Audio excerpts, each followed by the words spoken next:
Hola, mi nombre es Alejandro. Tengo 34 años y vivo en una zona que siempre consideré tranquila. De esas colonias donde todo el mundo se conoce, donde los vecinos saludan, donde puedes caminar de noche sin miedo. O al menos eso creía.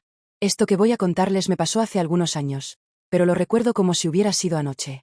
Cada detalle, cada sombra, cada puto segundo de esa madrugada que cambió mi forma de ver las cosas. Nunca había hablado de esto en público. Lo he contado en familia, entre conocidos, pero ponerlo por escrito, compartirlo así, es diferente.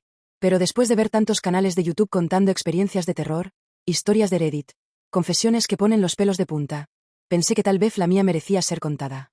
Porque lo mío no es una historia de fantasmas. No hay aparecidos, ni espíritus, ni cosas sobrenaturales. Lo mío es peor. Lo mío es real. Tan real que todavía hoy, cuando paso por ese parque de noche, siento un nudo en el estómago. Tan real que todavía hoy me despierto a veces pensando en esas siluetas.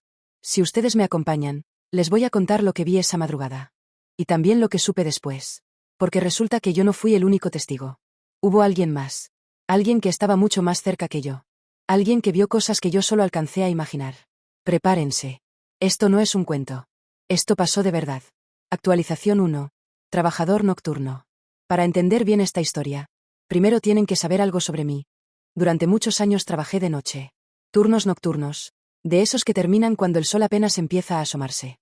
Salía del trabajo a las 5 de la mañana, a veces un poco más tarde, y me iba a mi casa a dormir mientras el resto del mundo empezaba su día. No es fácil trabajar de noche. Te acostumbras a ver la ciudad de otra forma. Ves cosas que la gente que duerme nunca ve. Los vagabundos buscando dónde pasar la madrugada, los perros callejeros moviéndose en manada, los borrachos que salen de los antros tambaleándose. Ves la ciudad en su versión más oscura, más cruda, más real. Esa noche, como muchas otras, iba regresando a casa con un compañero del trabajo. Un amigo, Carlos, que me daba un aventón hasta donde le quedaba de paso. Siempre me dejaba en el mismo punto, sobre una avenida principal, a una calle de una gasolinera que estaba abierta a las 24 horas. De ahí, yo caminaba como unos 10 minutos hasta mi casa. Era un punto seguro, o eso creía. La gasolinera siempre tenía movimiento, siempre había carros, siempre había luces. Nunca me había sentido inseguro bajando ahí. Pero esa madrugada fue diferente. Esa madrugada todo cambió. Capítulo 2. La sensación de ser observado. Eran como las 5:30 de la mañana. El cielo todavía estaba oscuro, pero ya se empezaba a ver ese cambio de color. Ese azul profundo que anuncia que el sol va a salir pronto. Carlos me dejó en el lugar de siempre. Nos despedimos, y se fue. Yo me quedé parado en la banqueta, viendo cómo su coche se alejaba. Y en ese momento, justo cuando el ruido del motor se perdió a lo lejos, sentí algo extraño. Algo me observaba. No sé explicar bien esa sensación. Es como un cosquilleo en la nuca, como un peso en la espalda, como si alguien estuviera parado detrás de ti mirándote fijamente. Todos hemos sentido eso alguna vez, ¿verdad? Esa sensación de que no estás solo aunque no veas a nadie. Pues esa madrugada, esa sensación era fortísima. Me quedé quieto, sin moverme, agudizando los oídos. La avenida estaba desierta. Ningún coche pasaba. Ninguna persona caminaba. Solo el silencio y yo. Y esa sensación. Alcé la vista y miré hacia el parque. Porque para llegar a mi casa tenía que cruzar la avenida y luego pasar por un conjunto de parques. 2 cuadras de puros parques, uno tras otro. Y el alumbrado público en esa zona era una mierda. Casi todas las lámparas estaban fundidas, rotas o simplemente no funcionaban. Así que cuando cruzabas por ahí, la única luz que tenías era la que llegaba de lejos. De un lado, unas cuadras más adelante, estaba una escuelita pequeña que tenía sus propias luces exteriores. Los vecinos habían presionado para que las pusieran por seguridad de los niños, y siempre estaban prendidas toda la noche. Del otro lado, a la misma distancia, estaba la casa de un señor que vendía jugos, sándwiches y tortas. Un negocio familiar que abría muy temprano, como a las 5:30 o 6 de la mañana. Ese señor prendía su ventana, una luz bien intensa, y ahí se ponía a venderle a los que iban al trabajo, a los albañiles, a los que pasaban temprano. Esa luz era mi referencia. Mi guía. Mi punto seguro. Pero ese día el señor no había abierto temprano. La ventana seguía apagada. Oscura. No había ninguna luz en esa dirección. Y la escuela sí estaba prendida, pero me quedaba más lejos. Demasiado lejos para iluminar bien el parque. Así que ahí estaba yo, parado en la banqueta, mirando hacia la oscuridad del parque, con esa sensación horrible de que algo me miraba desde las sombras. Actualización 3. Las sombras en la cancha. El parque tenía 2 partes. Del lado donde yo estaba, había unas bancas techadas, De esas de concreto donde la gente se sienta a descansar o a esperar el camión. Del otro lado de la calle, cruzando, estaba una cancha de básquetbol, rodeada de árboles. Grandes, frondosos, con muchas hojas. Esos árboles que en la noche parecen figuras, parecen personas, parecen cualquier cosa que tu imaginación quiera ver. Yo miraba hacia la cancha. Fijamente. Sin pestañear. Y entonces las vi. Sombras. No una, no dos. Varias. Moviéndose entre los árboles, al fondo de la cancha. Como figuras humanas, pero raras. No se les veía el pelo, no se les veían rasgos. Eran como siluetas oscuras, como gente usando sudaderas con capucha, agachadas, moviéndose lentamente. Mi corazón se aceleró. ¿Eran asaltantes? ¿Vándalos? ¿Gente haciendo cosas ilegales en el parque? En mi colonia no pasaba eso, pero uno nunca sabe. Tal vez habían llegado de fuera. Tal vez estaban esperando a alguien para asaltarlo. Me quedé completamente quieto, sin respirar, mirando fijamente. Calculando distancias. Calculando riesgos. Si ellos estaban en la cancha, y yo estaba al otro lado de la calle, tal vez no me habían visto. Tal vez podía esperar a que se fueran. O tal vez podía dar la vuelta, rodear por otras calles, aunque fueran más largas. Pero algo me detuvo. Algo me decía que no debía darles la espalda. Las sombras se movían. Lentas, coordinadas. Como si estuvieran haciendo algo en el suelo. Algo en grupo. No sé por qué, pero esa imagen me heló la sangre. No era el movimiento normal de gente platicando, o esperando, o caminando. Era otro tipo de movimiento. Como si estuvieran agachados alrededor de algo. Como si estuvieran, no sé, trabajando en algo. Pasaron los minutos. No sé cuántos. 10, 15, 20. Yo seguía ahí, parado como estatua, mirando. Ellos seguían moviéndose, pero no se iban. No se acercaban. Solo estaban ahí, en su mundo, en su oscuridad. Y entonces, después de un rato largo, las sombras empezaron a moverse. Pero no hacia mí. Hacia el fondo. Se alejaron, lentamente, arrastrándose casi, hasta perderse entre los árboles más lejanos. Ya no se agachaban. Ya no se escondían. Caminaban erguidos, como si ya no les importara ser vistos. Y justo cuando desaparecieron por completo, justo en ese momento, vi cómo se encendía la ventana del Señor de los Jugos. Esa luz. Esa bendita luz. Actualización 4. La cruzada. Cuando vi esa luz, sentí un alivio tan grande que casi lloro. Ya tenía una referencia. Ya podía ver mejor el camino. Ya no estaba completamente a oscuras. Saqué mis llaves del bolsillo. Las puse entre mis dedos, como arma improvisada, por si acaso. Respiré hondo. Y crucé. Crucé la avenida rápido, mirando hacia todos lados. Llegué a la banqueta del parque, pero no me metí por el centro. No. Caminé pegado al lado contrario de la cancha. Lo más lejos posible de donde habían estado esas sombras. Cada paso que daba, mi corazón latía más fuerte. Cada sombra de árbol me parecía una persona. Cada ruido, una amenaza. Pero seguí caminando. Rápido, pero sin correr. Porque correr es llamar la atención. Correr es mostrar miedo. Crucé el primer parque. Luego el segundo. La luz de la ventana se acercaba, cada vez más cerca, cada vez más brillante. Y por fin, después de lo que me pareció una eternidad, llegué a mi calle. A mi casa. Metí la llave en la puerta. Entré, cerré con seguro, triple seguro, y me recargué en la puerta respirando agitado. Estaba en casa. Estaba a salvo. O eso creía. Actualización 5. El relato a mi familia. Adentro de la casa, mi abuela ya estaba despierta. Ella siempre se levantaba temprano, a hacer el desayuno, a prender el radio, a empezar el día. Cuando me vio entrar, con esa cara que seguramente traía, se preocupó. ¿Qué pasó, mijo? Me preguntó. ¿Vienes pálido? Yo me dejé caer en una silla de la cocina y le conté. Todo. Lo de la sensación de ser observado, lo de las sombras en la cancha, lo de los movimientos raros, lo de esperar media hora mirando fijamente, lo de la luz del Señor, lo de la caminata de terror. Mi abuela me escuchó en silencio, con esa cara seria que ponía cuando algo le preocupaba de verdad.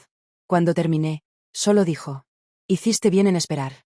Hiciste bien en no darles la espalda. Nunca se sabe qué gente anda en la calle a esas horas. Luego me sirvió un café, me hizo un sándwich, y me mandó a dormir. Descansa, mijo. Ya estás en casa. Ya nada te va a pasar. Me fui a mi cuarto, me acosté, y a pesar del nerviosismo, el cansancio pudo más. Me quedé dormido casi al instante. Dormí como piedra. Hasta que mi abuela me despertó. Actualización 6. El periódico.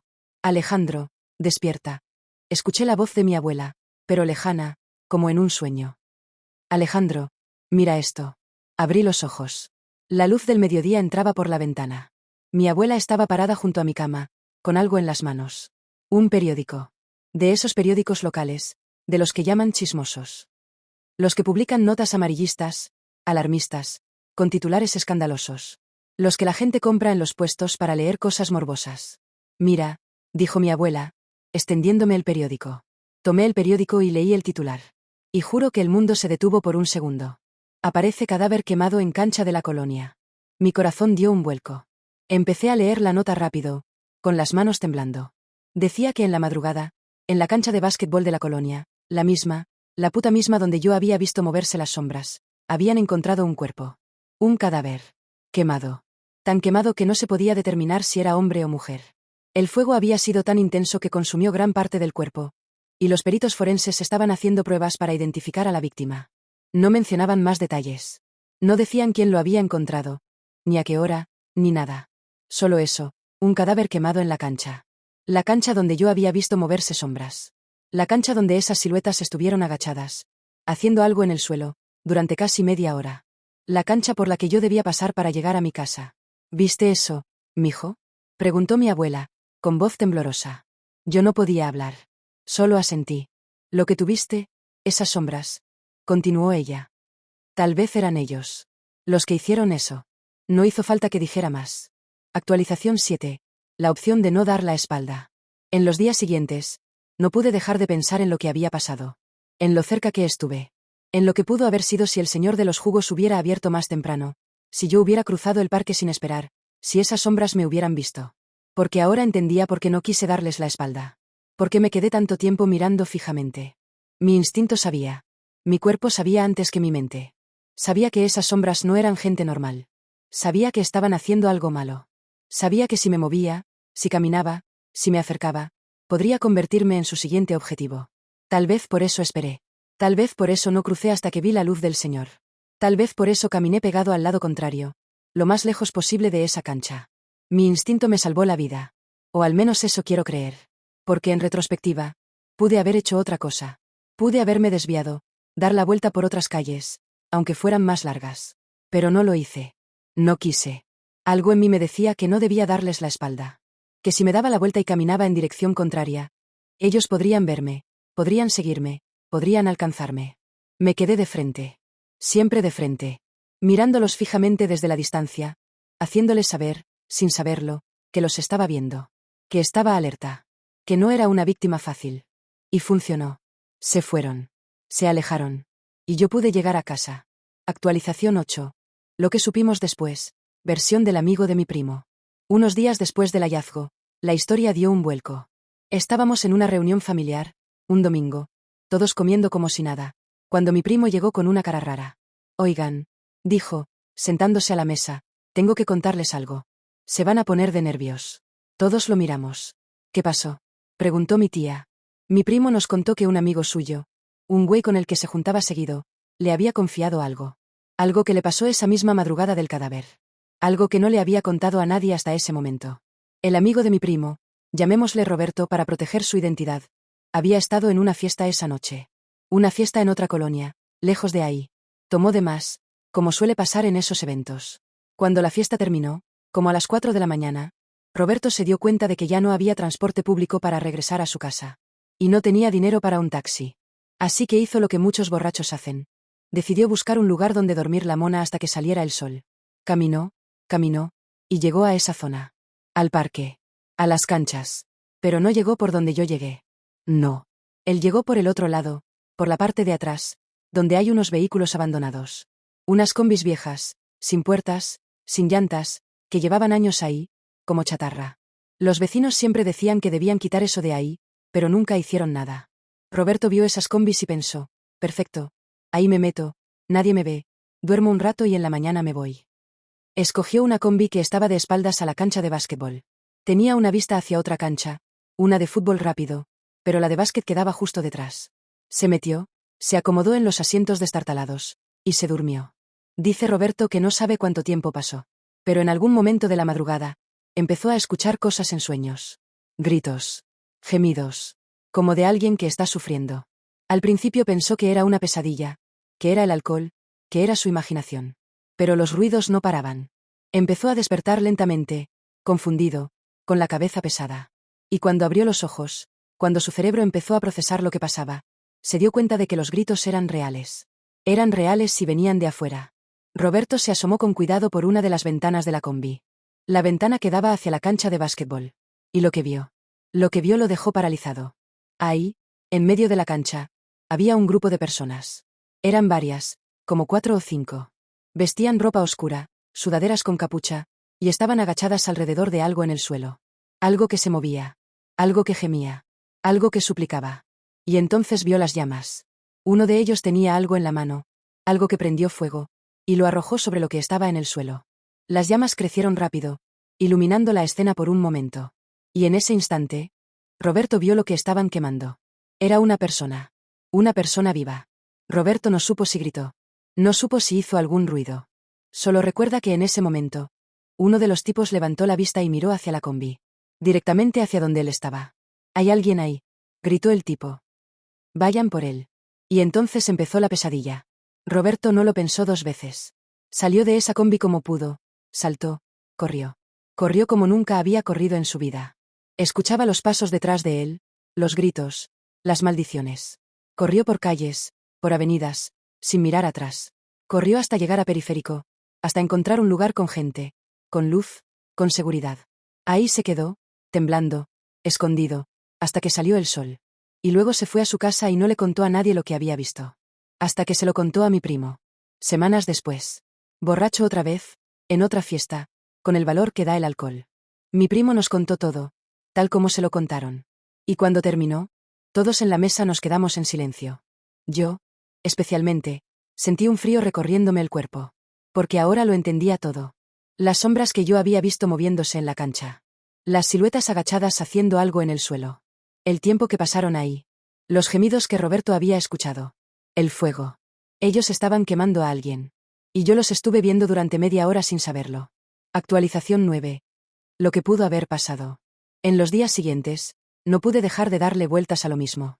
¿Y si el señor de los jugos no hubiera abierto su ventana? ¿Y si yo hubiera cruzado el parque antes de que las sombras se fueran? ¿Y si me hubieran visto? ¿Y si Roberto no hubiera hecho ruido y ellos no se hubieran distraído? Tal vez yo habría sido el siguiente. Tal vez ellos habrían terminado su trabajo y luego me habrían visto caminando solo por el parque. Tal vez me habrían alcanzado.